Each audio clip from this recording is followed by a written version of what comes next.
Another day in our life as a realtor. Ito nga yung one of the best part of working as a marketing real estate salesperson. Sana all. You have the time freedom and earn as much as you can. Ngayon na nga lang ulit kami nagkasama-sama. Hindi mawawala dyan ang usapang bahay, syempre pati na rin buhay. Dahil napag-usapan nga namin na mag-o-open na pala ang SNR Santo Tomas at nag-open na nga kami ng accounts habang may pa-promos pa sila. Another pagkakagastusan naman. Ay si madam talaga ang promotor nito eh. Ay ito na nga, may pa-free pizza. Ito talaga yung hinabol namin dito. Enjoyin daw namin yung aming pera dahil kumikita naman daw kami. Buti na lang na-claim namin bago magsarado.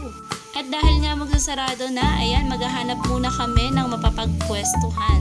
Ay, kaliligali. Ay, dito nga kami nakahanap ng pagpwestuhan sa may parking lot ng McDo, sa may Eton. Ay, hala, sige. Pwestuhan.